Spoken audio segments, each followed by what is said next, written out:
વિદ્યાર્થી મિત્રો, આજે આપણે વાણિજ્ય વ્યવસ્થા અને સંચાલન ધોરણ 11માં પ્રથમ ચેપ્ટર કે ધંધાનું સ્વરૂપ, હેતુ અને કાર્યક્ષેત્ર. તો એમાં આપણે અગાઉના વિડીયોમાં જોયેલું કે ધંધાનો અર્થ જોયેલો, આર્થિક પ્રવૃત્તિ કોને કહેવાય, બિન આર્થિક પ્રવૃત્તિ કોને કહેવાય, એની તમામ આપણે ડિટેલ જોયેલી. તો આપણે ધંધાનો અર્થ સમજી ગયા કે ધંધો કોને કહેવાય. ધંધો મીન્સ કે એક પ્રકારનો બિઝનેસ, ઇંગ્લિશમાં આપણે કહીએ. ધંધો એટલે શું? કે એક પ્રકારની આર્થિક પ્રવૃત્તિ નફો કરવાના હેતુથી, બરોબર, અથવા તો નફાના હેતુથી કરવામાં આવતી કોઈ પણ કાયદેસરની આર્થિક પ્રવૃત્તિ, એને આપણે શું કહીએ છીએ? ધંધો અથવા તો બિઝનેસ. બરોબર. તો આવું ધંધાકીય એકમ છે, તો એના હેતુઓ શું હોય છે? તો એનો આપણે અભ્યાસ અત્યારે કરવાનો છે કે ધંધાના શું જોવાના છે આજે હેતુ. તો સ્વાભાવિક રીતે કોઈ પણ ધંધાકીય એકમ છે એનો મુખ્ય હેતુ તો શું હોય છે? કે મહત્તમ નફો મેળવવો. બરોબર. કે એનો મુખ્ય હેતુ તો શું હોવાનો? નફાનો. પરંતુ હાલમાં 21મી સદીમાં ગ્રાહકોમાં આવેલી જાગૃતિ, રાજ્યના નિયંત્રણો એટલે કે સરકારના નિયંત્રણો, બદલાતી જતી પરિસ્થિતિને કારણે અનેક હેતુઓ ધંધાકીય એકમે સ્વીકારવા પડ્યા છે. ફક્ત નફો નહીં, પરંતુ નફાની સાથે સમાજ કલ્યાણનો હેતુ પણ એ લોકો શું કરે છે? સ્વીકારે છે. એટલે કે ધંધાના મુખ્ય બે હેતુઓ છે, કે આર્થિક હેતુ અને બીજો છે સામાજિક. તો આપણે સ્ટેપ બાય સ્ટેપ જોઈએ કે પ્રથમ આર્થિક હેતુઓ, અને એમાં આપણે કીધું છે કે નફાનો હેતુ. તો ધંધાનો મુખ્ય હેતુ તો શું હોય છે? કે પોતે ધંધામાં જે તે રૂપિયા રોકેલા છે, મૂડી રોકેલી છે, તો એની ઉપર એને વ્યાજબી વળતર મળવું જોઈએ. એટલે કે વ્યાજબી વળતરને અહીંયા શું કહેવાય છે? નફો. બરોબર. કે કંપની છે, ધંધાકીય એકમ છે, પોતાના ધંધામાં લાખો રૂપિયા રોકેલા હોય, તો પરંતુ એને વર્ષ પૂરું થાય એટલે એમાંથી કંઈક એને વળતર મળવું જોઈએ, અથવા તો નફા સ્વરૂપે અમુક રકમ પ્રાપ્ત થવી જોઈએ. એ કોનો હેતુ છે? ધંધાકીય એકમનો. કંઈ ફક્ત ને ફક્ત સેવા કરવા માટે કોઈ કંપની અસ્તિત્વમાં આવતી નથી. કે ધંધો ચાલુ કરવા માટે, ધંધાના વિકાસ માટે નફો કમાવવો અનિવાર્ય છે. બરોબર. કે ધંધાકીય એકમમાં નફો થવો જ જોઈએ, તો જ ધંધાનો વિકાસ તમે કરી શકો છો. એટલે ધંધાકીય એકમનો પ્રથમ હેતુ શું છે? કે નફાનો હેતુ. હવે નંબર 2 જોઈએ કે મહત્તમ સંપત્તિના સર્જનનો હેતુ. કે ધંધાનો બીજો હેતુ કે નફો પણ કમાવાનો છે, અને પોતાના ધંધાકીય એકમની જે સંપત્તિ છે એમાં વધારેમાં વધારે સંપત્તિ પ્રાપ્ત થાય, એટલે કે સંપત્તિનું સર્જન થાય, એવો એનો શું છે? બીજો હેતુ. એટલે કે નફાનો હેતુ ધંધાની વાર્ષિક કમાણી સાથે સંબંધ ધરાવતો કેવો ખ્યાલ છે? ટૂંકા ગાળાનો. કે નફો મળે દર વર્ષે, બરોબર, તો એની કમાણી શું થાય છે? એક વર્ષ માટે વધે છે. પરંતુ મહત્તમ સંપત્તિના સર્જનનો હેતુ એ શું છે? લાંબા ગાળાનો. એટલે કે ધંધાકીય એકમ ઘણા વર્ષો ધંધાકીય એકમ ચલાવે, અને બદલામાં જે નફો પ્રાપ્ત થાય, તો એ દર વર્ષે પોતાના ધંધામાં રૂપિયા રોકી અને પોતાની સંપત્તિ છે, પ્રોપર્ટી છે, એનો વિસ્તાર છે, ધંધાકીય એકમનો શું કરવાનો છે? વધારવાનો છે. એવો એનો હેતુ છે. કે લાંબે ગાળે ધંધાની સંપત્તિમાં વૃદ્ધિ થાય તેવી યોજના સ્વીકારવામાં આવે છે. કે લાંબા ગાળે ધંધાનો નફો શું થાય? વધે. જો આ માટે ધંધાએ મંદી જેવા સંજોગોમાં નફો કમાવાનો હેતુ શું કરવો પડે છે? જતો કરવો પડે છે. અને સંપત્તિ ટકાવી રાખવી પડે છે. કે ધંધાનો અમુક ભાગ મંદીમાં વેચવાનો નથી. મહત્તમ સંપત્તિના સર્જનનો હેતુ ધંધાના માલિકના આર્થિક લાભ સાથે સંકળાયેલો છે. આર્થિક લાભ એટલે શું? કે ક્યાંક રૂપિયા, પ્રોપર્ટી, સંપત્તિ આવતી હોય, તો એવો હેતુ હોય તો એને કેવો કહેવાય? આર્થિક હેતુ અથવા તો આર્થિક લાભ. બરોબર. હવે ત્રીજો હેતુ આપણે કીધો છે કે અન્ય આર્થિક હેતુ. કે અન્ય આર્થિક હેતુમાં ધંધાની આર્થિક પ્રગતિ કરવી, એટલે કે નફામાં સતત વધારો કરવો, ધંધાનો વિકાસ કરવો, એટલે કે ધંધાકીય એકમની હાલમાં માનો કે એક શાખા હોય તો અન્ય શહેરમાં એની બીજી શાખા ખોલવાનો એનો શું હોય છે હેતુ. પછી બજારનો વિસ્તાર કરવો, કે કોઈ એક પ્રાદેશિક બજારમાં વસ્તુનું વેચાણ કરતા હોય તો નેશનલ લેવલ અથવા તો રાષ્ટ્રીય સ્તરે એનું શું કરે છે, વેચાણ કરવાનો એનો શું હોય છે હેતુ. કે ફક્ત સુરત શહેરમાં વસ્તુ વેચવી છે, હાલમાં વેચાય છે, પરંતુ અમુક વર્ષો બાદ એનો હેતુ શું હોય છે કે સુરત છે, અમદાવાદ છે, રાજકોટ છે, એ બધા મુખ્ય મોટા શહેરો છે, જિલ્લાઓ છે, એના બજારમાં પોતાની વસ્તુ પહોંચાડવાનો એનો શું છે હેતુ. પછી સાધનોનો શક્ય એટલો શ્રેષ્ઠ ઉપયોગ કરવાનો, આધુનિક ટેકનોલોજી અપનાવવી, એ પણ એનો શું છે અન્ય હેતુ. તો અહીંયા રૂપિયાને લગતા બધા જ શું હતા કે આર્થિક હેતુઓ જોયા. હવે શું જોવાનો છે કે એના સામાજિક હેતુ, કે ધંધાકીય એકમ છે એ સમાજની વચ્ચે જ એનું શું છે અસ્તિત્વ, કે સમાજની વચ્ચે જ એની સ્થાપના થાય છે, કે સમાજના લોકો રહેતા હોય ત્યાં આજુબાજુમાં શું હોય છે, ધંધો ચાલુ કરવામાં આવે છે. એટલે કે સમાજ વગર ધંધાનું કોઈ અસ્તિત્વ નથી. સમાજ નહીં હોય તો ધંધો ચાલવાનો નથી. એટલે કે ધંધાએ સમાજને પણ ફાયદાકારક થાય, લાભકારક થાય એવા નિર્ણયો પોતાના ધંધામાં પણ લેવા પડે છે. બરોબર, તો એવા તમામ હેતુઓને શું કહેવાય છે, સામાજિક હેતુ. તો પ્રથમ જોઈએ કે સામાજિક જવાબદારીનો હેતુ. સામાજિક એટલે સમાજ પ્રત્યે એની શું હોય છે, અમુક જવાબદારી નિભાવવાની હોય છે. કે ગ્રાહકમાં આવેલી જાગૃતિ આપણે અગાઉ જોઈએ એ પ્રમાણે સરકારના નિયંત્રણો, ગ્રાહક શિક્ષણ, ગ્રાહક સંગઠનો ને કારણે ધંધાએ સમાજમાં જુદા જુદા હિત પ્રત્યે સજાગ રહેવાની જરૂરિયાત ઊભી થઈ છે. કે કોઈ પણ ગ્રાહકને છેતરી શકાય નહીં. સમાજના જુદા જુદા જૂથો કે વિભિન્ન વર્ગ જેવા કે ધંધાનો માલિક એટલે કે એના શેર હોલ્ડરો, કર્મચારીઓ એટલે કે કાર્ય કરનાર જે શ્રમિકો છે તે, ગ્રાહકો એટલે કે આપણી કંપનીની વસ્તુઓ જે ખરીદનાર વ્યક્તિ છે એ લોકો, લેણદાર, લેણદાર એટલે શું કે આપણી કંપનીમાં જે વ્યક્તિએ રૂપિયા રોકેલા છે અથવા તો કોઈ વ્યક્તિએ આપને ઉધારમાં માલ સામાન આપેલો છે તો એ તમામ વ્યક્તિઓને શું કહેવાય, લેણદારો. સરકાર વગેરે ધંધાકીય એકમ સાથે સંકળાયેલા છે. તો આ તમામ વ્યક્તિઓના જુદા જુદા શું હોય છે હેતુ, કે ધંધાના માલિકનો હેતુ શું હોય છે કે શેર હોલ્ડરો, તો એના શેરનું શું મળવું જોઈએ, સમયસર ડિવિડન્ડ મળવું જોઈએ. બરોબર, એના શેરની કિંમતમાં શું થવો જોઈએ, વધારો. તો એ કોનો હેતુ હોય છે, માલિકોનો. કર્મચારીનો હેતુ શું હોય છે કે એને સમયસર પગાર મળી જવો જોઈએ. ગ્રાહકોને શું અપેક્ષા હોય ધંધા પાસેથી, કે એને વ્યાજબી ભાવે સારી ગુણવત્તાવાળી વસ્તુ મળે. અને સરકારનો એક જ હેતુ કે એને સમયસર ટેક્સ મળી જવો જોઈએ. તો આ તમામ પક્ષકારો પ્રત્યે ધંધાની શું હોય છે, એક પ્રકારની સામાજિક જવાબદારી. કે આ જુદા જુદા જૂથોના હિતોનો ખ્યાલ ધંધાકીય એકમે રાખવો જરૂરી હોય છે. પર્યાવરણની જાળવણી કરવી, કર્મચારી કલ્યાણ ધારો, કારખાના ધારો, ગ્રાહક સુરક્ષા ધારો વગેરેનું ધંધાએ પાલન કરવું પડે છે. બરોબર, નકર ધંધો લાંબા સમય સુધી માર્કેટમાં ટકી શકે નહીં. હવે બીજું કીધું કે રોજગારીની તક પૂરી પાડવાનો એનો શું છે હેતુ. કે ધંધાકીય એકમ છે, બરોબર, તો એનો એક હેતુ શું હોય છે કે સમાજમાં રહેલા જે લોકો છે, બરોબર, અથવા તો બેરોજગારીનું પ્રમાણ વધેલું છે તો અમુક કર્મચારીઓને રોજગારી પૂરી પાડવાનો એનો શું હોય છે હેતુ. કે રોજગારીની નવી તકો ઊભી થાય તે હેતુથી કેટલાક ધંધાકીય એકમોની સ્થાપના કરવામાં આવે છે. મોટા ભાગે જોઈએ તો ગ્રામીણ વિસ્તારમાં ખાદી અને ગ્રામ ઉદ્યોગ પંચ દ્વારા રોજગારીની તક વધે એવા ઉદ્યોગોની પસંદગી કરવામાં આવે છે.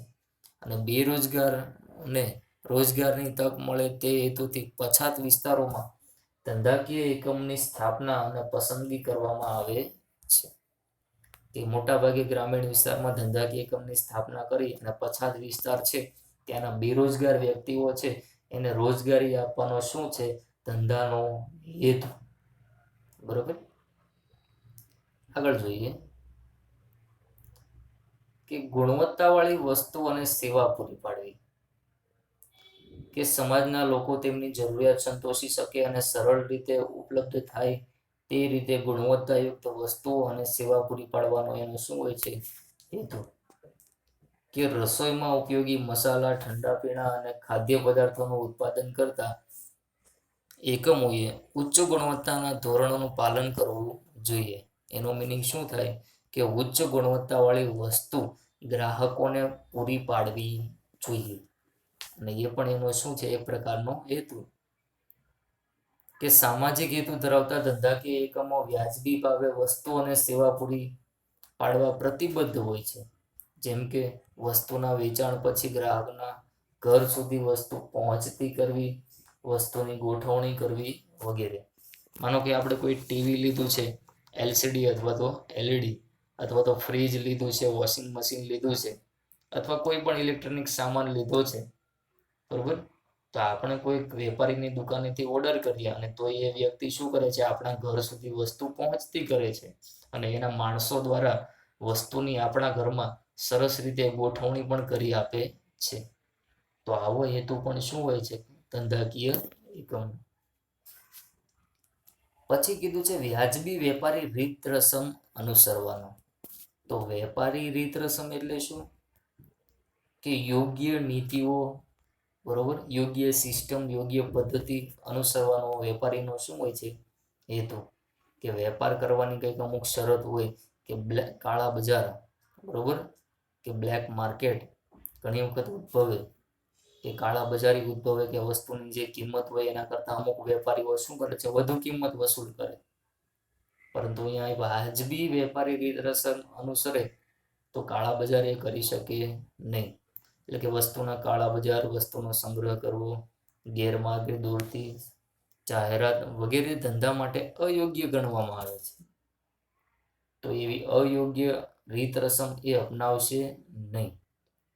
જરૂરિયાતવાળી વસ્તુઓની કૃત્રિમ અછત ઊભી ન કરવી જોઈએ. અને સમાજના કલ્યાણ માટે ધંધાકીય એકમ વ્યાજબી વેપારી રીત રસમ અપનાવવાનો શું રાખે છે હેતુ. કે આપણો ધંધો ક્યારેય બ્લેકમાં માલ સામાન વેચશે નહીં. વ્યાજબી ભાવે જ વસ્તુનું શું કરશે, કાયદેસરનું વેચાણ. પછી કીધું છે નંબર 5 કે અન્ય હેતુઓ. તો એમાં શું છે, નંબર 1 ધંધાકીય એકમે સમાજમાં પોતાની આગવી ઓળખ પ્રાપ્ત કરવી, કે પોતાની કંપનીનું, પોતાના ધંધાનું માર્કેટમાં નામ ઊંચું લેવાય એવી એની શું હોય છે, ઓળખ પ્રાપ્ત કરવાનો હેતુ. કે ઉદ્યોગ ક્ષેત્રે નવા સંશોધનો હાથ ધરવા, કે ધંધાકીય એકમમાં નવી નવી ટેકનોલોજી લાવવી, વસ્તુ કઈ રીતે ઓછામાં ઓછી પડતરે બનાવી શકીએ એને શું કહેવાય છે, નવા સંશોધનો હાથ ધરવા. પછી કીધું કે રાષ્ટ્રના આર્થિક વિકાસમાં મદદરૂપ થવું અને સરકારને સહકાર આપવો, કે સમયસર ટેક્સની ચૂકવણી કરવી, રાષ્ટ્રની આવકમાં વધારો થાય, દેશનો વિકાસ થાય એવા પ્રયત્નો પણ કોણ કરે છે, ધંધાકીય એકમ. કર્મચારીને વિવિધ રીતે ઉત્તેજનો પૂરો પાડવા. ઉત્તેજન એટલે શું, કે સારો પગાર આપવો, પ્લસ પગારની સાથે વિવિધ ભથ્થાઓ પણ પૂરા પાડવા, બરોબર. તેમના માટે કલ્યાણકારી યોજના અમલમાં મૂકવી, જેમ કે PPF. ઘણા કર્મચારી હોય એના પગારમાંથી અમુક શું કપાય, PF કપાય, પ્રોવિડન્ટ ફંડ. પછી એ નિવૃત્ત થાય અથવા પોતાની કંપનીમાંથી નોકરી છોડે ત્યારે એને એક સામટી રકમ આપવામાં આવે છે. પેન્શન હોય, ગ્રેજ્યુએટી હોય, આ બધી શું કહેવાય, ઉત્તેજનો કહેવાય. હવે જોવાનું છે કે ધંધાના હેતુઓ જોયા, કે આર્થિક અને સામાજિક. હવે જોવાનું છે કે ધંધાકીય જોખમ, કે ધંધામાં કેવા પ્રકારના જોખમો ઉદ્ભવે છે, બરોબર. અને જોખમને કારણે ધંધામાં શું થાય છે, નુકસાન થાય. નફો વધે પણ ખરો અને ઘટે પણ ખરો. એટલે કે નફાની શું ઉદ્ભવે છે, અનિશ્ચિતતા ઉદ્ભવે. અને 100% નુકસાનનું જોખમ શું થાય છે, વધે છે, બરોબર. તો ધંધાકીય જોખમો સામેનું વળતર એટલે એને શું કહેવાય છે, નફો. કે ધંધાકીય એકમ આખા વર્ષ દરમિયાન જોખમો ઉઠાવે છે, કે મારી વસ્તુ વેચાશે કે નહીં, તેજી આવશે કે મંદી, નફો થશે કે ખોટ જશે. પણ તો આવું જોખમ એ ઉઠાવે છે તો વર્ષ પૂરું થાય તો એને વળતર સ્વરૂપે કંઈક મળે, એને શું કહેવાય છે? નફો, મીન્સ કે પ્રોફિટ. બરોબર. તો જોખમના બે પ્રકારો છે, અથવા તો બે સ્વરૂપે જોખમ ઉદ્ભવ છે, તો કુદરતી જોખમો અને માનવ સર્જિત જોખમ. તો આ બંને શબ્દોથી આપણે પરિચિત છીએ કે કુદરતી જોખમ કોને કહેવાય? કે એમાં માનવીનો કોઈ હસ્તક્ષેપ હોતો નથી. કે ધરતીકંપ થાય, પૂર થાય તો એના કારણે ધંધાનો માલ સામાન પલળી જાય, ધંધાની મિલકતો નાશ પામે, એટલે કે ધંધાને શું થાય છે? નુકસાન થાય. તો એને શું કહેવાય? કુદરતી જોખમો. અને માનવ સર્જિત, તો એમાં માનવીનો હાથ હોય છે, હસ્તક્ષેપ હોય છે. તો એના કારણે ધંધાનો વિકાસ શું થાય? અટકી જાય, ધંધાએ નુકસાન સહન કરવું પડે. ઉદાહરણ તરીકે જોઈએ કે કર્મચારીઓ હડતાલ ઉપર ઉતરે કે અમારી માંગે પૂરી કરો, બરોબર, કે અમારે પગાર વધારો, અથવા તો અન્ય કોઈ માંગણી સાથે હડતાલ ઉપર ઉતરી જાય તો ધંધામાં ઉત્પાદન થશે નહીં. ટેકનોલોજીમાં પરિવર્તન આવે, જૂની ટેકનોલોજીથી ધંધો ચાલતો હોય તો માર્કેટમાં ટકી શકે નહીં.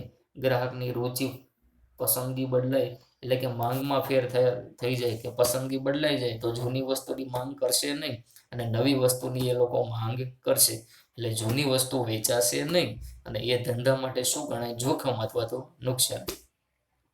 પછી રાજકીય અસ્થિરતા ઉદ્ભવે, કે સરકાર બદલે તો પણ ધંધામાં કંઈક નવા જૂની થાય અથવા તો ફેરફાર થાય, બરોબર. અને બજારમાં હરીફાઈનું જોખમ, કે એક જ પ્રકારનો ધંધો અન્ય કેટલા વ્યક્તિઓ કરતા હોય છે. આ એમ કે સ્ટેશનરીની દુકાનનો કોઈ વેપારી હોય તો માર્કેટમાં એક જ સ્ટેશનરીની દુકાન હોતી નથી, પણ આજુબાજુની સોસાયટી, આજુબાજુના વિસ્તારમાં અથવા તો એક જ શહેરમાં અસંખ્ય એવા શું હોય છે? સ્ટેશનરીના વેપારી. તો બધા વચ્ચે શું થાય છે? હરીફાઈ વધે છે, બરોબર. એટલે કે આપણા ગ્રાહકો એને બીજાની દુકાને જતા રહે છે, એટલે આપણા ધંધામાં શું થાય છે? નફાનું પ્રમાણ ઘટે છે. આગળ જોઈએ કે જોખમના જુદા જુદા સ્વરૂપો જોઈએ. હવે શું કીધું છે? કે ધંધાકીય જોખમના કારણો, કે ધંધામાં જોખમ શા માટે ઉદ્ભવે છે. એટલે કે ધંધાકીય એકમમાં જોખમના કારણો, એટલે કે એવા કઈ કઈ બાબતો છે એને કારણે ધંધામાં જોખમ ઉદ્ભવે છે, એટલે કે કોને કારણે ધંધામાં નુકસાન થાય છે. તો પ્રથમ કીધું છે આપણે કે ટેકનોલોજીમાં ફેરફાર, કે ટેકનોલોજી બદલે તો એના કારણે શું થાય છે? કે આપણો ધંધો એકમ જૂની ટેકનોલોજીથી ઉત્પાદન કરતો હોય, પરંતુ માર્કેટમાં અન્ય કંપનીઓ નવા યંત્રો આવતા નવી ટેકનોલોજી વાપરે તો આપણી કંપનીમાં ઉત્પાદનનું પ્રમાણ શું થશે? ઘટશે. અને અન્ય કંપનીનું પ્રોડક્શન શું થાય? વધે. તો એનું વેચાણ પણ શું થાય છે? અન્ય કંપનીનું વધે છે અને આપણું વેચાણ શું થાય? ઘટે છે. તો ધંધામાં નફાનું પ્રમાણ શું થાય છે? ઘટે છે. એ એક પ્રકારનું શું ગણવામાં આવે છે? ધંધાકીય જોખમ. કે ટેકનોલોજીમાં થતી શોધખોળને કારણે ઉત્પાદન પદ્ધતિમાં ફેરફાર કરવા પડે, ઉચ્ચ ગુણવત્તાવાળું ઉત્પાદન કરવા માટે નવી ટેકનોલોજી અપનાવવી પડે, એટલે કે એનો ખર્ચ કરવો પડે. જૂના યંત્રોના સ્થાને નવા યંત્રો વિકસાવવા પડે છે. પછી નંબર 2 કે વૈકલ્પિક પેદાશનો ભય, કે ટેકનોલોજીમાં થતા ફેરફારોને કારણે ગ્રાહકો વૈકલ્પિક પેદાશો તરફ વળે છે. શું થાય? કે ટેકનોલોજીમાં ફેરફાર થાય, આપણે જૂની વસ્તુ બનાવતા હોઈએ, સામે કોઈ કંપની નવી ટેકનોલોજીથી સારી વસ્તુ બનાવતા હોય, એટલે કે આપણા ગ્રાહકો વૈકલ્પિક પેદાશો તરફ શું થાય છે? વળે છે. આપણી કંપની છે, બરોબર, એ તાંબાના વાસણો બનાવતી હોય, પરંતુ અત્યારે માર્કેટમાં જોઈએ તો સરસ મજાના સ્ટીલના, ચિનાઈ માટીના સરસ વાસણો આવે છે. તો તાંબા અને પિત્તળના વાસણો કોઈ ખરીદશે નહીં. શું ખરીદશે? સ્ટીલના વાસણોની વધારે ખરીદી કરશે. એટલે કે તાંબાના વિકલ્પમાં એ કઈ વસ્તુ ખરીદે છે? સ્ટીલના વાસણ. કે આપણે સાદા ટીવી વેચતા હોઈએ અને અન્ય કંપની એલસીડી સરસ મજાના ટીવી વેચતી હોય તો એનું વેચાણ વધશે અને આપણી ટીવી કોઈ ખરીદશે નહીં, બરોબર. એ પણ એક શું ગણાય છે? એક પ્રકારનું જોખમ. પછી કીધું કે હરીફાઈ ધંધાનું જોખમ વધારે છે, જેથી પ્રત્યક્ષ અસર કરતા ધંધાના નફા પર શું થાય છે? અસર પડે છે. ધંધાકીય એકમે બજારમાં પોતાનું સ્થાન ટકાવી રાખવા હરીફાઈનો સામનો કરવા, વસ્તુની વેચાણ કિંમત ઘટાડવી પડે છે અને જાહેરાતનો ખર્ચ કરવો પડે છે. એટલે કે ખર્ચ વધે અને નફો શું થાય છે? ઘટે છે. કે અસંખ્ય કંપનીઓ માર્કેટમાં હોય તો બધી જ કંપનીઓ શું કરે છે? કે જાહેરાત ખર્ચ કરે. એટલે કે જાહેરાત એટલે શું કરે? એડવર્ટાઇઝિંગ કરે. તો એના કારણે શું થાય? એનું વેચાણ વધે. અને જો આપણી કંપની જાહેરાત ન કરતી હોય તો અન્ય કંપનીને જોઈ અને આપણી કંપનીએ પણ શું કરવું પડે છે? કે ટીવી છે, રેડિયો છે, ઇન્ટરનેટ છે, એની ઉપર જાહેરાત એડવર્ટાઇઝ આપવી પડે. બરોબર? તો એનો ખર્ચ વધશે, તો સામે નફો પણ શું થાય છે? ઘટી જાય છે. પછી નંબર 4 કીધું આપણે કે કાયદા. કે પ્રદૂષણ, ગ્રાહકો, કામદારો, ઉદ્યોગો વગેરે માટે સરકારે કાયદા ઘડ્યા છે. પરંતુ આ કાયદા ધંધા માટે જોખમ ઊભું ઘણી વખત કરે છે. કે લઘુત્તમ વેતન ધારો, એટલે કે સરકારે કીધું કે કર્મચારીને લઘુત્તમ એટલે કે ઓછામાં ઓછું આટલું વળતર પગાર સ્વરૂપે આપવું પડશે. મિનિમમ સેલરી નક્કી કરી દીધી. પરંતુ અમુક કંપની હજી શરૂઆત કરતી હોય, નફાનું પ્રમાણ ઓછું હોય અને કર્મચારીના પગારનું પ્રમાણ વધી જતું હોય, તો એ ધંધા માટે શું ગણાય? જોખમ. કારખાનાદારો છે, એટલે કે કર્મચારીની સુરક્ષા, એ જવાબદારી કોની હોય છે? ધંધાકીય એકમની. બરોબર? તો એને કારણે કેટલાક નિર્ણયો લેવામાં શું થાય? વિલંબ થાય. બરોબર? કંપનીને જોખમ સ્વરૂપે એ કાયદાઓ નડે છે. પછી કીધું કે માંગની અનિશ્ચિતતા. તો વસ્તુની માંગમાં અનિશ્ચિતતા ધંધા માટે જોખમ ઊભું કરે છે. ગ્રાહકની આવક, રુચિ, વસ્તુની કિંમતમાં ફેરફાર વગેરે વસ્તુની માંગને અનિશ્ચિત બનાવે છે, જેથી નફા પર અસર થાય છે. કે ગ્રાહકની રુચિ બદલાઈ જાય, પસંદગી બદલાઈ જાય. બરોબર? કે સરસ મજાના અત્યારે હાલમાં જે વસ્ત્રો પહેરીએ છીએ, કપડાં, તો 2-5 મહિના, 6 મહિના પછી કંઈક નવી ફેશન આવે, તો જૂના કપડાની માંગ કોઈ ગ્રાહક કરશે નહીં. એટલે મારા ધંધામાં જે જૂના કપડાં પડેલા છે, જૂની ડિઝાઇન, જૂની ફેશનના, તો એ કોઈ ખરીદશે નહીં. તો એ મારા ધંધામાં શું ઊભું થાય? જોખમ અથવા તો નુકસાન ઊભું થાય છે. કે ફુગાવાની પરિસ્થિતિ હોય, સતત ભાવ વધતા હોય, તો ગ્રાહકો વસ્તુની ખરીદી કરતા નથી અથવા તો ઘટાડે છે. તેથી આપણા ધંધાનો નફો શું થાય છે? ઘટે છે. અને આપણે છેલ્લું કીધું કે ભૌતિક જોખમો. કે ધંધામાં ઉપયોગમાં લેવાતી મિલકતોને થતું નુકસાન શું ગણાય છે? ભૌતિક જોખમ. કે કર્મચારી હોય એ યંત્રો ચલાવતા હોય, પણ તો એની ખરીદી કોણે કરી હોય? ધંધાના માલિકે. તો કોઈ વ્યક્તિ એમ્બ્રોઇડરીનું મશીન ચલાવતો હોય અને એ 8-10 વર્ષ સુધી સારી રીતે ચાલે, પણ તો જો યોગ્ય રીતે એનું શું કરવું પડે? મેન્ટેનન્સ. બરોબર? એટલે કે એનું સમારકામ, રિપેરિંગ, રિનોવેશનનો ખર્ચ કરેલો હોય, સારી રીતે સાચવેલું હોય તો, અને 8 વર્ષ પછી અથવા 5 વર્ષ પછી એ યંત્ર કામ કરતું બંધ થઈ જાય. બરોબર? તો એ તમે 10-20 લાખ રૂપિયાનું જે યંત્ર ખરીદેલું છે, એની કિંમત વર્તમાનમાં શું થઈ જાય? ઝીરો થઈ જાય. બરોબર? કે યંત્રો અને સાધનો કામ કરતા બંધ થઈ જાય, વહન દરમિયાન માલને નુકસાન થાય, એ પણ શું છે? ભૌતિક જોખમ. કે માલ સામાન એક જગ્યાએથી બીજી જગ્યાએ વહન એટલે કે ટ્રાન્સપોર્ટ કરીએ આપણે, કે ટ્રક છે, જહાજ છે, સ્ટીમર છે, અથવા તો ટેમ્પો છે આપણે કહીએ, તો એમાં એક જગ્યાએથી બીજી જગ્યાએ જતો હોય, અને માનો કે એક્સિડન્ટ થાય અને આપણા જે ટેમ્પામાં અથવા તો વાહનમાં મૂકેલો સામાન છે એ ભાંગી તૂટી જાય, તો પણ ધંધાને શું ઉદ્ભવે છે? નુકસાન. બરોબર? તો એ પણ ધંધાકીય એકમ માટેનું શું ગણાય છે? જોખમ. બરોબર? તો અહીંયા ધંધાકીય એકમના આપણે હેતુઓ જોયા. બરોબર? પછી ધંધાકીય એકમમાં જે જોખમો છે એના સ્વરૂપો જોયા. એક તો કુદરતી જોખમ અને બીજું માનવ સર્જિત જોખમ. અને છેલ્લે આપણે જોયું કે ધંધાકીય જોખમના કારણો, કે એવા કયા કારણો છે એના કારણે ધંધામાં ખોટ અથવા તો જોખમ ઉદ્ભવે છે. તો એવા 6 કારણોનો આપણે અભ્યાસ કર્યો. બરોબર. Thank you.